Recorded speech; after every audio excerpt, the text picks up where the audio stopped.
రాజధాని లేని ఏకైక రాష్ట్రం భారతదేశంలో చెప్పుకోవడానికి సిగ్గుపడుతూ మొదలుపెట్టాల్సిన పరిస్థితి దృష్టికి వచ్చింది. మొదటగా రాజధాని కట్టాలంటే, పోలవరం నిర్మించాలంటే, యువతకు ఉద్యోగాలు రావాలంటే, ఉద్యోగులకు జీతాలు సమయానికి రావాలంటే, అభివృద్ధి కావాలంటే, అవినీతి లేని రాష్ట్రాన్ని చూడాలంటే,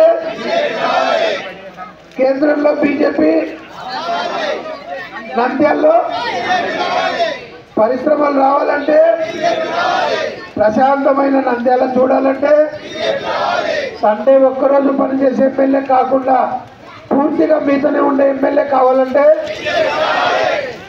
మరి పాలకుడు కాదు సేవకుడు కావాలంటే, కార్పొరేషన్లన్నీ నిర్వీర్యమైపోయినాయి, పరిశ్రమలన్నీ పారిపోతున్నాయి, అప్పులు లేనిదే పూట గడవని పరిస్థితుల దుస్థితులు ఈ రాష్ట్రం ఉంది. కేంద్రం ప్రతి నెలకు అందిస్తే కానీ జీతాలు ఇవ్వలేని నీచమైన స్థితిలో ఈ రాష్ట్రం ఉంది. ఒకప్పుడు ఆంధ్రులు అంటే భారతదేశానికి అన్నపూర్ణ ఈ రాష్ట్రం. సాగునీరు లేదు, తాగడానికి నీరు లేదు, నవనందుల నిలయమైన ఈ రాష్ట్రం, ఈ నంద్యాల ఈరోజు 2 రోజులకు ఒకసారి నీళ్ళు వస్తున్నాయి. 8 సంవత్సరాల కిందట 100 కోట్ల నిధులు అమృత స్కీమ్ కింద ఇస్తే కేవలం వారి మామూళ్ళ కోసం, వాళ్ళ పర్సంటేజ్ల కోసం ఆ పథకాన్ని కూడా తొక్కిపెట్టి తాగునీరు కూడా ఇవ్వలేని దుస్థితిలో ఈ నంద్యాల పాలకులు ఉన్నారు. ఇక్కడ స్థానిక సంస్థల అభివృద్ధి లేదు, పంచాయతీరాజ్ వ్యవస్థ పూర్తిగా నిర్వీర్యమైపోయింది. ఎంపీటీసీలకు కానీ జెడ్పీటీసీలకు కానీ నిధులు లేవు. కేవలం బటన్ నొక్కడం, ఏదో కృతమంత్రంగా కేంద్రం ఇచ్చిన నిధులకు పేర్లు మార్చి అదే పథకాలను తన గొప్పగా చెప్పుకోవడం తప్ప ఇక్కడ ఎటువంటి అభివృద్ధి లేదు. మరి కేవలం సంక్షేమం మాటున ఈ రాష్ట్రాన్ని సంక్షేమంలో తీసుకెళ్ళడం తప్ప ఈ రాష్ట్రం సాధించేది లేదు.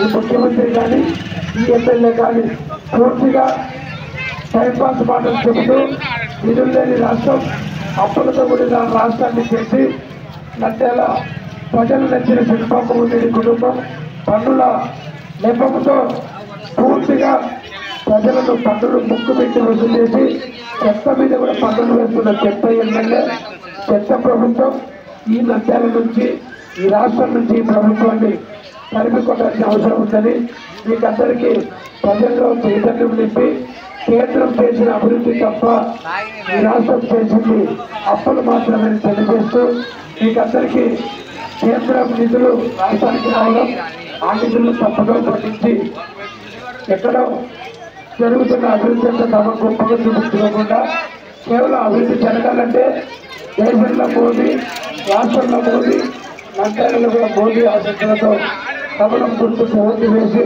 బీజేపీని గెలిపించుకొని ఆశీర్వదించాలని కోరుకుంటూ తెలుగుదేశం గ్రామ ప్రజలందరికీ నమస్కారం తెలియజేసుకుంటూ సెలవు తీసుకుంటున్నారు.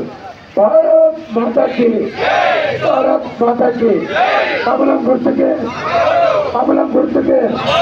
నమస్కారం.